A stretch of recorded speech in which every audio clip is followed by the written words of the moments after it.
ఇది కదా ఆఫర్ అంటే ఇప్పుడు ఎంత కొంటే అంత free VR fine silver jewellery Jubilee Hills check post Hyderabad. నమస్కారం, వెల్కమ్ టు సుమన్ టీవీ. నేను గీతాంజలి. మార్చి 14వ తారీఖున పౌర్ణమి. ఈ విషయం అందరికీ తెలుసండి. అయితే చంద్రగ్రహణం కూడా ఉంది అంటున్నారు. కొంతమంది చెప్పడం ఏంటంటే అసలు భారతదేశానికి ఎటువంటి పట్టు ఉండదు, ఇక్కడ అసలు మనకి కనిపించను కూడా కనిపించదు అని చెప్తున్నారు. అయితే ఇతర దేశాల్లో ఎవరైతే ఉంటున్నారో అసలు ఏ ఏ దేశాల్లో కనిపిస్తుంది, వాళ్ళు ఎటువంటి పరిహారాలు చేసుకోవాలి. ప్రధానంగా మనం ఇక్కడ ఉన్నటువంటి ఆలయాలు వేరే దేశాల్లో చూడం. పరిహారాలు చేసుకుందామన్నా అయ్యగారులు కావాలన్నా కూడా దొరకని పరిస్థితి. మరి అలాంటి సమయంలో వారికి ఇంకేమైనా తరుణోపాయం ఉందా? గ్రహణం రోజు అసలు వాళ్ళు ఎలాంటి నియమాలు పాటించాలి, ఇవన్నీ తెలుసుకుందాం. వివరించేందుకు ప్రస్తుతం మనతో పాటు ఉన్నారు ప్రముఖ జ్యోతిష్యులు బ్రహ్మశ్రీ నందిపట్ల శ్రీహరి శర్మ గురువు గారు. వారితో మాట్లాడదాం. గురుగారు నమస్కారం అండి. వాగర్థావివ సంపృక్తౌ వాగర్థ ప్రతిపత్తయే జగతః పితరౌ వందే పార్వతీ పరమేశ్వరౌ. ఆదిత్యాయ చ సోమాయ మంగళాయ బుధాయ చ గురు శుక్ర శనిభ్యశ్చ రాహవే కేతవే నమః. శృంగేరి జగద్గురు పీఠాధిపతులకి, కంచి పీఠాధిపతులకి నమస్కారములు తెలియజేసుకుంటూ కార్యక్రమాన్ని ప్రారంభిద్దాం. గురుగారు, 14వ తారీఖున పౌర్ణమి, అలాగే చంద్రగ్రహణం అని చెప్తున్నారు. ముందుగా అసలు మన దగ్గర కనిపించదు కదండి భారతదేశంలో ఎక్కడ? భారతదేశంలో అయితే ఎక్కడ కూడా ఈ గ్రహణమనే కాదు, 29వ తారీఖు రోజున ఏర్పడే సూర్యగ్రహణం కూడా మన భారతదేశంలో కనిపించదు. ఓకే, అయితే ఇప్పుడు అసలు ఎక్కడెక్కడ కనిపిస్తుంది అనేది ముందు మాట్లాడదామండి. మనకు ఈ యొక్క చంద్రగ్రహణము 14వ తారీఖు రోజున ఏర్పడేటువంటిది. America, Canada, Mexico, New Zealand, Australia, Japan, Africa వంటి దేశాలలో ఎక్కువగా కనబడుతుంది. ఈ యొక్క దేశాల్లోనే మన భారతీయులు ఎక్కువగా ఉన్నారు కదా, అందున తెలుగు వాళ్ళు. కాబట్టి ఆ సమయానికి కొన్ని పట్టు విడుపు నియమాలు అనేటివి పాటించాలి. కానీ ఆచారాలు మాత్రం ప్రపంచవ్యాప్తంగా అందరూ పాటించాల్సిందే. అవునా? అందులో సందేహం లేదు. ఒక్కొక్కసారి ఇప్పుడు గ్రహణం కూడా సంపూర్ణ గ్రహణం ఉంటుంది, అలాగే కొన్ని టైం బట్టి ఉంటుంది కదండి. అలా ఈసారి గ్రహణం ఎలా ఏర్పడబోతోంది? ఈసారి గ్రహణం అనేటువంటిది పాక్షిక చంద్రగ్రహణం, కేతుగ్రస్త పాక్షిక చంద్రగ్రహణం. దట్టు అది బ్లడ్ మూన్ అంటారు. అంటే ఏంటి, మనకు ఆ చంద్రుని యొక్క ఉపరితల వర్తనం నుంచి మనకు భూమి మీదకి ప్రసరించేటువంటి కిరణాల ప్రభావం మనకు పర్యావర్తనం అని అంటారు. అది చెంది అది ఎరుపు రంగులో మనకు కనబడుతుంది. అందుకని దాన్ని బ్లడ్ మూన్ అని అంటారు. అంతే తప్ప దీనికి బ్లడ్ మూన్ అనగానే భయపడాల్సిన పని కూడా లేదు. అన్ని గ్రహణాలాగానే ఇది కూడా గ్రహణమే. కాకపోతే ఏంటి దీని యొక్క విశిష్టత అంటే, ఈ పాల్గొన మాసంలో చంద్రగ్రహణం, మళ్ళీ 15 రోజులకి సూర్యగ్రహణం ఏర్పడడం, రెండు ఏర్పడడం, అందున షష్టగ్రహ కూటమి కూడా ఏర్పడడం. కాబట్టి ఈ రెండు గ్రహణాలకి ప్రత్యేకించి స్థానం అనేటువంటిది ఉంది. ఎటువంటి స్థానం అండి? వీటి గురించి వివరించండి. మనము మూలాల్లో గనక వెళ్ళినట్లయితే మహాభారత యుద్ధం ఏర్పడేటువంటి సమయంలో 2 గ్రహణాలు ఏర్పడ్డాయని అంటారు. అంటే వాస్తవానికి 3 గ్రహణాలు వచ్చాయి ఒకే నెలలో అంటారు.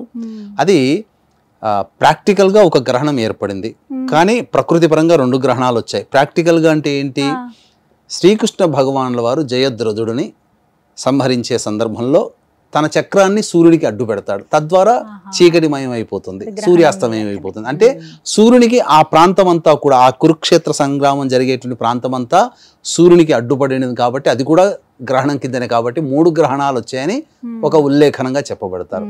కాబట్టి 2 గ్రహణాలు ఏర్పడిన సందర్భంగా తదనంతర పరిణామాల క్రమంలో ప్రపంచమంతా కూడాను మారణ హోమం జరిగింది. కురుక్షేత్ర యుద్ధం ద్వారా అనేక లక్షల మంది ప్రాణాలు కోల్పోయారు. అంతటి ప్రభావం చూపలేదు. అది ఏంటి, ఈ ద్వాపర యుగానికి అంతంగా జరిగినటువంటిది సూచికగా. ఇంకా కలియుగమే కదా, ఇంకా మొదటి పాదంలోనే ఉన్నాం. కాబట్టి అంత విధ్వంసం జరగకపోయినా కొంత విధ్వంసకర చర్యలు మాత్రం కొన్ని ఖచ్చితంగా జరుగుతాయి. అది భూకంపాల రూపంలో కావచ్చు, సునామీల రూపంలో కావచ్చు, ఇరు దేశాల మధ్య యుద్ధ వాతావరణం ఏర్పడే కావచ్చు, లేకపోతే సామూహికంగా కొన్ని చర్యల ప్రభావం వలన. ఇప్పుడు మనకు ఈ సంబంధించినటువంటి కరోనా వైరస్ వచ్చింది 2019లో. అప్పుడు కూడా షష్టగ్రహ కూటమి ఏర్పడింది. అప్పుడు కూడా దాని ముందు గ్రహణాలు వచ్చాయి. మరి ఇప్పుడు కూడా షష్టగ్రహ కూటమి ఏర్పడుతుంది. అప్పుడేమో ధనుస్సు రాశిలో ఏర్పడింది, ఇప్పుడేమో మీనరాశిలో వస్తుంది. అంటే మనకు దీనికి దేనికి సంకేతంగా చెప్పబడి ఉంది ఈ మీనరాశిలో ఏర్పడేటువంటి షష్టగ్రహ కూటమి అని అంటే, ప్రధానంగా ఉన్నటువంటి రాశి భచక్రంలో మేష నుంచి ప్రారంభమై మీనంలోకి ఎండ్ అవుతుంది. కాబట్టి ఎండ్ అయ్యేటువంటి రాశి మీనరాశిలో షష్టగ్రహ కూటమి ఏర్పడడం, అట్టి షష్టగ్రహ కూటమి ఏర్పడుతున్నటువంటి రాశినాథుడైనటువంటి గురుడు వృషభ రాశిలో ఉండి ఈ సంబంధించినటువంటి మృగశిర నక్షత్రంలో ఉండడం, అట్టి మృగశిర నక్షత్రాధిపతి అయినటువంటి కుజుడు స్తంభించి మిథున రాశిలో ఉండడం, వాయుతత్వ రాశిలో ఉండడం, భూతత్వానికి వాయుతత్వానికి జలతత్వానికి సంబంధం ఏర్పడినటువంటి కారణం చేత ముఖ్యంగా భూమి మీద నీటి సంబంధముగా వాయు సంబంధముగా ఇబ్బందికర పరిస్థితులు ప్రపంచవ్యాప్తముగా ఈ 2 గ్రహణాలు ఏర్పడిన తదనంతరం ఏర్పడతాయని చెప్పి మనకు అంచనా వేయవచ్చు. కాబట్టి ఖచ్చితంగా భూకంపనలు కానీ సునామీలు కానీ లేదా వైరస్ల ప్రభావం మళ్ళీ ఎక్కువగా ఏర్పడడం కానీ జరుగుతుంది. తద్వారా వైరస్ వల్ల వచ్చేటువంటిది అధిక ఉష్ణోగ్రతతో కూడుకున్నటువంటి భూ వాతావరణం ఏర్పడుతుంది. అంటే ఈ భూమిలో వేడి గాలులు ఎక్కువగా వీచడం కానీ లేదా వైరస్లు ఏర్పడి తద్వారా ఇబ్బందికర పరిస్థితులు కానీ ఏర్పడతాయి. అయితే ఈ గ్రహణం అనేటువంటిది మన భారతదేశంలో కనిపించదు. అంటే నియమాలు పాటించాల్సి, పట్టు విడపు, ఇల్లు తుడుచుకోవడాలు, కడుక్కోవడాలు, ఆహార పదార్థాల్లో దర్భపుల్లలు వేసుకోవడం, ఇవన్నీ మనం చేయనవసరం లేకపోయినప్పటికీ కూడా ఇది ప్రపంచంలో ఏర్పడుతున్నటువంటి గ్రహణం. దానికి విక్టింగా మనం ఈ యొక్క ప్రపంచవ్యాప్తంగా ఉన్నటువంటి ప్రతి జీవజాతి కూడా దీనికి విక్టిమే. కాబట్టి అందరూ కూడా నియమాలు పాటించాలమ్మా. ఈ కన్యా రాశిలో ఏర్పడుతున్నటువంటి చంద్రగ్రహణ ప్రభావాన్ని అనుసరించి ఇప్పుడు ఇంతకుముందు చెప్పినటువంటి దేశాలలో వాళ్లే కాకుండా ప్రపంచవ్యాప్తముగా కొన్ని రాశుల్లో జన్మించినటువంటి వాళ్ళకి మాత్రం కొన్ని రకాలైనటువంటి సమస్యలు భవిష్యత్తులో ఉత్పన్నమవుతాయి. అందులో ప్రధానంగా కన్యా రాశిలో ఈ యొక్క చంద్రగ్రహణం ఏర్పడుతుంది కాబట్టి ముఖ్యంగా శుభం జరిగేటువంటి రాశుల గురించి మనం తెలియజేద్దాం. ముఖ్యంగా మేషరాశిలో జన్మించినటువంటి వారికి ప్రధానంగా శత్రుంజయము, న్యాయవాద సంబంధించినటువంటి సమస్యల్లో కానీ, ఆస్తి తగాదాల్లో కానీ, లేకపోతే ఇతరత్ర అనారోగ్యం నుంచి బయటపడడం కానీ మంచి శుభ లక్షణాలు కలుగుతాయి. ఉద్యోగ సంబంధముగా వాళ్ళు పోటీతత్వంతో మంచిగా ఉంటారు. పోటీ పరీక్షలు రాసే వాళ్ళకి మంచి విజయం లభిస్తుంది. మేషరాశిలో జన్మించినటువంటి వారికి చెప్పవచ్చు. ఇక కర్కాటక రాశిలో జన్మించినటువంటి వారికి ఇతరుల యొక్క సహాయ సహకారాలు ఆగిపోయి ఉంటాయి కదా ఇప్పటి వరకు. కాబట్టి అవన్నీ కూడా సహాయ సహకారాలతో పనులని పూర్తి చేసుకుంటారు. సోదర సోదరి మధ్య ఉన్నటువంటి ఇబ్బందులు తొలగిపోయి ఒకటవుతారు. అలాగే గొప్ప వ్యక్తులు పరిచయ ప్రభావాలు అవుతాయి. తద్వారా భవిష్యత్తు భావి జీవితం చాలా చక్కగా ఉంటుంది. అన్ని రకాలుగా అవసరాలకి తగ్గట్టుగా సహాయ సహకారాలు కర్కాటక రాశిలో జన్మించినటువంటి వారికి ఏర్పడతాయి. అలాగే వృశ్చిక రాశిలో జన్మించినటువంటి వారికి అన్ని రకాలుగా లాభదాయకమైనటువంటి పరిస్థితి ఉంటుంది. ఏ వృత్తి ఉద్యోగ వ్యాపారాల్లో ఉన్నటువంటి వాళ్ళకైనా కానీ శుభాలు ఎక్కువగా జరుగుతాయి. ముఖ్యంగా ధనపరమైనటువంటి సమస్యలు చాలా మటుకు తీరుతాయి. లాభాల బాటలో ఉంటారని చెప్పవచ్చు. ఈ యొక్క మేషరాశి, కర్కాటక రాశి, వృశ్చిక రాశికి తప్ప మిగతా వృషభ, మిథున, సింహ, కన్య, తుల, ధనుస్సు, మకర, కుంభమీన రాశుల్లో జన్మించినటువంటి వారికి మాత్రం సమస్యలు అనేటువంటివి ఉత్పన్నమవుతాయి. మన భారతదేశంలో కనిపించకపోయినా ఈ యొక్క రాశుల్లో జన్మించినటువంటి వారికి మాత్రం కొన్ని సమస్యలు ఈ యొక్క గ్రహణ ప్రభావము ఒక్క కనిపించే దేశాలకు సంబంధించింది కాదు, ప్రపంచానికి సంబంధించింది. ఆ ప్రపంచంలో మనము కూడా ఒక భాగస్థులం కాబట్టి ఈ రాశుల్లో జన్మించినటువంటి వారికి అనగా ఈ వృషభ, మిథున, సింహ, కన్య, తుల, ధనుస్సు, మకర, కుంభమీన రాశుల్లో జన్మించినటువంటి వారికి ఈ యొక్క సమస్యల ప్రభావం ఉంటాయి. అవి ఏ రకంగా ఉంటాయి అని అంటే ముఖ్యంగా వృషభ రాశి నుంచి మొదలు పెడదామమ్మా. వృషభ రాశిలో జన్మించినటువంటి వారికి సంతానపరంగా ఇబ్బందులు ఎదుర్కోవడం, సంతానం కోసం ఎదురు చూసేటువంటి వాళ్ళకి కొంత నిరాశ అనేటువంటిది ఏర్పడడం, కొంతమంది ఆడవాళ్ళకి మిస్క్యారీస్ అవుతూ ఉండడం ఇవి జరగవచ్చు. లేదా సంతానానికి ఏవైనా హార్మ్ఫుల్ సంఘటనలు జరిగే అవకాశాలు వృషభ రాశిలో జన్మించినటువంటి వారికి ఉంటాయి. అలాగే సంతానం అభివృద్ధి చెందలేకపోవడం కానీ, ఉద్యోగంలో కానీ స్థిరపడలేకపోవడం కానీ, అలాగే సంతానం కోసం అనగా వృషభ రాశిలో జన్మించినటువంటి తల్లిదండ్రులు తమ పిల్లల పెళ్లి ప్రయత్నాలు చేస్తుంటారు. అవి కొన్ని విఫలం అవ్వడం అనేటువంటిది ఈ చెప్పుకోబోయేటువంటి ఏ రాశుల వారికి జరిగేటువంటి అశుభ పరిణామాలు ఉంటాయి. అవన్నీ గ్రహణ తదనంతరం ఒక మండలం రోజుల నుంచి 60 రోజుల వరకు ఏర్పడే సంఘటనలుగా చెప్పుకోవచ్చమ్మా. కాబట్టి ముఖ్యంగా మిథున రాశిలో వారికి జన్మించినటువంటి వారికి అయితే అర్ధాష్టమ సమయంలో ఈ యొక్క గ్రహణం ఏర్పడుతుంది. కాబట్టి ముఖ్యంగా ఈ సంబంధించినటువంటి గృహపరమైనటువంటి చిక్కులు పెరుగుతాయి. అంటే లోన్ల కోసం ఎదురు చూస్తుంటారు, అవి ఆగిపోవడం కానీ, లేకపోతే గృహ కొనుగోలు చేసుకునే విషయంలో కానీ, అమ్మకాలు జరిపే విషయంలో కానీ నష్టపోవడం కానీ, వాహనం మార్పులు చేర్పులు జరుగుతాయి, కొన్ని ఇబ్బందులు ఎదుర్కొంటారు. వాహన ప్రమాదాలు చోటు చేసుకునే అవకాశం ఉంది కాబట్టి జాగ్రత్తలు పాటించండి. ముఖ్యంగా తల్లిగారి ఆరోగ్యం పట్ల శ్రద్ధ వహించాలి. ముఖ్యంగా ఫిక్స్డ్గా పెట్టుకున్నటువంటి అసెట్స్ ఏవైతే ఉంటాయో లేదా ఫిక్స్డ్గా పెట్టుకున్నటువంటి డబ్బు ఏదైతే ఉంటుందో అవి లిక్విడేట్ అయ్యేటువంటి అవకాశాలు గోచరమవుతున్నాయి. ఇది చెప్పవచ్చు. ఇక సింహరాశిలో జన్మించినటువంటి వారికి ప్రధానంగా కుటుంబపరమైనటువంటి చిక్కులు సమస్యలు పెరగడము, ధనము ఎక్కువగా ఖర్చు అవ్వడం అనేటువంటిది జరుగుతుంది. అంతేకాకుండా ఈ సింహరాశిలో జన్మించినటువంటి వారికి వాళ్ళ మాట తీరు వల్లనే వాళ్ళకి ఎక్కువగా శత్రుత్వాలు పెరుగుతాయి. కాబట్టి వాక్కును అదుపులో ఉంచుకోవాల్సినటువంటి పరిస్థితి. ఇక కన్యా రాశి వారికి విషయానికి వచ్చేసరికి కన్యా రాశిలోనే ఈ యొక్క గ్రహణం ఏర్పడుతుంది. కాబట్టి ముఖ్యంగా కన్యా రాశిలో జన్మించినటువంటి వాళ్ళు చాలా విధి విధానాలు చాలా పాటించాలి. ఇబ్బందికర పరిస్థితులు ఎదురవుతాయి, ప్రతి పనిలో ఆటంకాలు ఎదురవుతాయి. అలాగే ముఖ్యంగా ఏ పని చేయాలన్నా సంతోషము సంతృప్తి ఉండకపోవడము, ప్రతిదీ ఆలస్యం అవుతుండడం జరుగుతుంది. ఇది చెప్పవచ్చు. ఇక తులారాశిలో జన్మించినటువంటి వారికి అయితే ప్రధానంగా ఖర్చులు ఎక్కువగా అవుతాయని చెప్పవచ్చు. చేసే ప్రతి పనిలో ఆటంకాలు ఎదురవుతాయి. నిద్ర సరిగ్గా పట్టనటువంటి ఇబ్బందికర పరిస్థితులు, భయంతో కూడుకున్నటువంటి జీవన విధానం తులారాశిలో జన్మించినటువంటి వారికి వస్తుంది.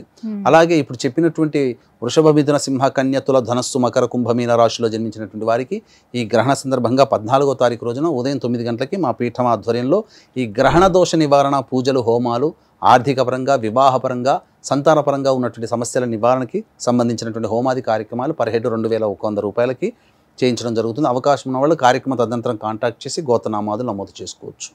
ఇక ధనుస్సు రాశిలో జన్మించినటువంటి వారికమ్మ 10వ రాశిలో అనగా వృత్తి, ఉద్యోగ, వ్యాపార సంబంధించినటువంటి స్థానంలో గ్రహణం ఏర్పడుతుంది. కాబట్టి వృత్తి, ఉద్యోగ, వ్యాపారాల్లో ఉన్నటువంటి వాళ్ళకి వృత్తుల్లో ఆటంకాలు, సమస్యలు, ఉద్యోగంలో ఉద్యోగ నష్టములు కానీ, బలవంతంగా ఉద్యోగం మార్పు చేయాల్సినటువంటి పరిస్థితి కానీ, లేకపోతే ఇష్టం లేని ప్రాంతానికి బదిలీలు కానీ జరుగుతాయి.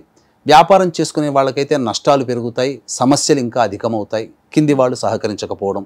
ఇక మకర రాశిలో జన్మించినటువంటి వారికైతే ప్రధానంగా తండ్రి గారి ఆరోగ్యం పట్ల శ్రద్ధ వహించాలి. ఆస్తి వివాదాలు, కోర్టు సమస్యలు, కోర్టు గడప ఎక్కాల్సినటువంటి పరిస్థితులు ఎదురయ్యే అవకాశం ఉంటుంది. ఇక కుంభరాశిలో జన్మించినటువంటి వారికైతే అనారోగ్య సమస్యలు పెరుగుతాయి. అలాగే ప్రతి దాంట్లో నష్టం వచ్చే అవకాశం ఉంటుంది. ఇప్పటికే ఈ గ్రహణానికి సంబంధించి కొన్ని రోజుల ముందుగా ఎవరికైతే డబ్బులు అప్పు ఇచ్చి ఉంటారో అవి తిరిగి రాకుండా ఉంటాయి, జరిగే అవకాశాలు ఉంటాయి, రాని బాకీలుగా మారిపోతాయి. మీన రాశిలో జన్మించినటువంటి వారికి ప్రధానంగా దాంపత్య సమస్యలు పెరుగుతాయి. భాగస్వామ్య వ్యాపారాలు చేసే వాళ్ళైతే భాగస్వామ్య పరంగా ఇబ్బందులు ఎదుర్కొంటారు.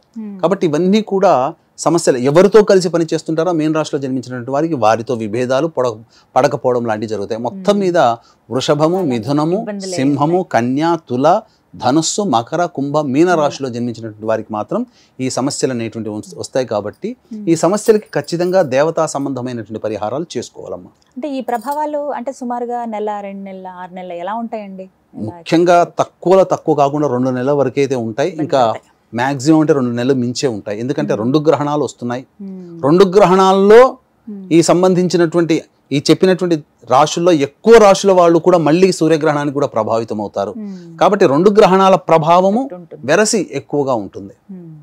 అయితే ఇప్పుడు మిగతా దేశాల్లో కనిపిస్తుంది అన్నారు కదా, మన వాళ్ళు చాలా మంది అక్కడ ఉంటారండి. మరి వారు ఎటువంటి పరిహారాలు పాటించాలో తెలియచేయండి. నియమాలు ఏమన్నా ఉన్నాయా? మనకు ఒక్కొక్క టైం జోన్ ప్రకారం ఒక్కొక్క దేశంలో ఒక్కొక్క విధంగా ఉంటుంది. మన భారతదేశానికి ఆ టైం జోన్ కన్వర్ట్ చేసుకుంటే ఉజ్జాయింపుగా ఉదయం 14వ తారీఖు రోజున ఉదయం 10:36 నుంచి 2:30 వరకు మధ్యాహ్నం వరకు ఈ యొక్క పాక్షిక చంద్రగ్రహణ ప్రభావం ఉంటుంది.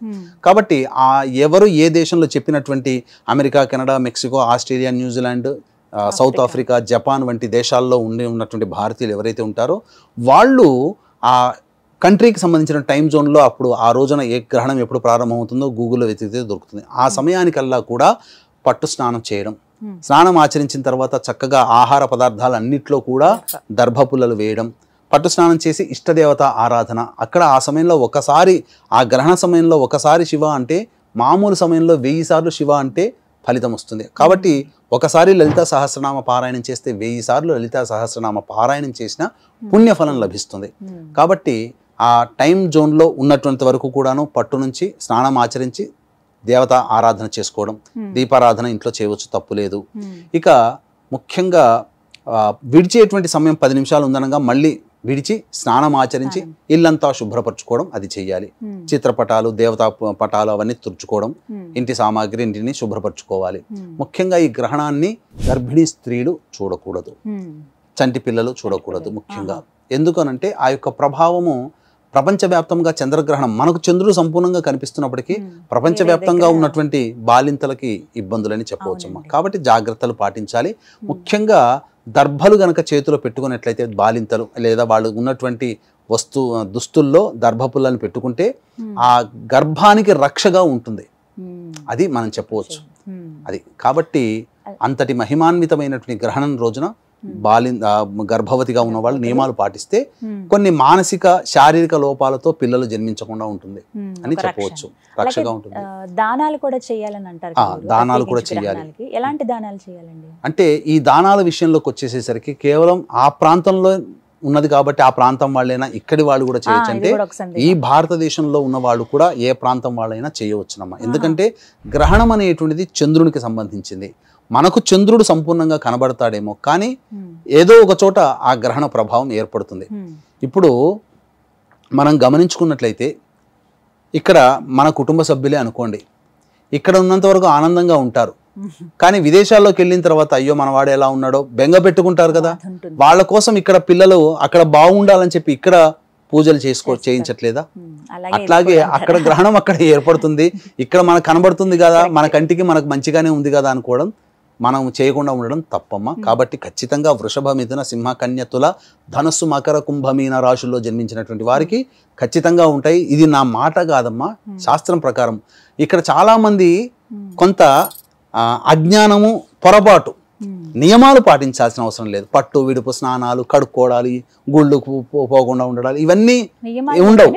కానీ ఆచారాలు పరిహారాలు పాటించుకోవాలి. ఆచారం వేరు, నియమాలు వేరు. కాబట్టి దానాది కార్యక్రమాలు ఏంటంటే వెండి సర్పబింబము, వెండి చంద్రబింబము, బియ్యము, తెల్లటి వస్త్రము, ఇవన్నీ కూడా బ్రాహ్మడికి విడుపు స్నానం అయిన తర్వాత గ్రహణ దోష నివారణార్థం అని చెప్పి ఆయా రాష్ట్ర వాళ్ళు చెప్పుకొని సంకల్పం చెప్పుకొని వదిలేస్తే ఆ బ్రాహ్మడికి ఇచ్చేసి సరిపోతుంది. ఒకవేళ అక్కడ వాళ్ళకి అందుబాటులో ఎవరు లేరనుకోండి, బ్రాహ్మణులు ఎవరు, అప్పుడు బ్రాహ్మణులు లేనప్పుడు ఆ రోజున గ్రహణం అయిపోగానే ఈ యొక్క పదార్థాలన్నీ తీసుకొని వచ్చి, ఎప్పుడైతే అందరూ ఏదో ఒక రోజులో వారంలో ఒకసారి దేవాలయానికి వెళ్తారు కదా, మన దగ్గర వెళ్ళకపోయినా విదేశాల వాళ్ళు ఖచ్చితంగా వెళ్తారు వీకెండ్ లో.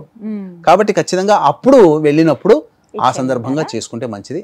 మరీ ముఖ్యంగా ఇక్కడున్న వాళ్ళు కూడా ఆ రోజున ఉత్తర నక్షత్రము శుక్రవారం కూడా అయింది కాబట్టి చక్కగా అమ్మవారి ఆరాధన చేసుకుంటే చాలా మంచిదమ్మా. ఇప్పుడు ఈ దానం కూడా ఇక్కడ ఉన్న వాళ్ళు ప్రత్యేకించి 10 గంటల నుంచి 2 గంటల లోపు ఇవ్వాలి, అంతే కదండి? ఇస్తే సరిపోతుంది. అంటే గ్రహణం టైం కదా, అప్పుడే గ్రహణ టైం ఇవ్వచ్చమ్మా. లేదా సాయంకాలం ప్రదోష కాలం కన్నా వెళ్ళి దేవాలయంలో ఇచ్చినా సరిపోతుంది. మొత్తం మీద రాశుల వారి పైన అయితే కొంత ఎఫెక్ట్ ఉంది, ఖచ్చితంగా ఉంటుంది ఇందులో. ఎందుకనంటే ఈ రాశులు చెప్పబడిన రాశులే కూడా 29వ తారీఖు రోజున 28, 29, 30 3 రోజుల్లో షష్టగ్రహ కూటమి, 29వ తారీఖు రోజున సూర్యగ్రహణం. మళ్ళీ ఈ చెప్పినటువంటి ఈ రాశులు ఏవైతేనో ఈ రాశుల్లో ఉన్న వాళ్ళు కూడా కొంతమంది మళ్ళీ సూర్యగ్రహణానికి కూడా ఎఫెక్ట్ అవుతారు. కాబట్టి భవిష్యత్తులో ఇప్పుడు దీంట్లో పెద్దగా నష్టపోయేది ఏముందమ్మా? మన సమయం. దేవుడి మన మంచి కోసమే కదా సమయం కేటాయిస్తుంది, మన శ్రేయస్సు కోసమే కదా. కాబట్టి మంచి చెప్పినప్పుడు వినడంలో తప్పులేదు. ఇదేం బలవంతంగా చేయమని ఏం చెప్పట్లేదు. నచ్చితే చేయాలి, లేకపోతే దండం పెట్టి ఊరుకోవాలి. ఆకలిస్తే తింటాం, కానీ ఆ టైం అయింది కదా 2 గంటలకని చెప్పి మాత్రలు వేసుకున్నంత టెన్షన్గా ఆకలి లేకపోయినా తినలేం కదా. అట్లాగే ఇష్టం ఉన్న వాళ్ళు పాటిస్తారు, నచ్చని వాళ్ళు పాటించకుండా ఉంటే మంచిది. కానీ ఇక్కడ ఏం జరుగుతుందంటే మన హిందువుల్లో మనము పాటిస్తుంటే దాన్ని వేలెత్తి చూపిస్తారు. అదే ఇప్పుడు ఒక ముసల్మాన్ను లేకపోతే ఒక క్రిస్టియన్ అడగమని చెప్పండి, వాళ్ళలో వాడు ఒక్కడొచ్చి తప్పు పడతాడా? దౌర్భాగ్యం అంతా మన దాంట్లోనే ఉంది. కాబట్టి మన ఆచారాన్ని పాటిస్తున్నప్పుడు నిర్భయంగా పాటించడంలో తప్పు లేదు. ఇష్టం ఉంటే పాటించడం, లేకపోతే దండం పెట్టడం, రెండే చూసుకోవాలి. అంతే తప్ప మనం వ్యతిరేకించేంత పెద్దవాళ్ళు పెట్టిన ఆచార నియమాల్ని వ్యతిరేకించేంత గొప్పవాళ్ళం మనకు కాదు. చెప్పారండి. నమస్కారం గురువు. సర్వం శ్రీ ఉమామహేశ్వర పరబ్రహ్మార్పణమస్తు.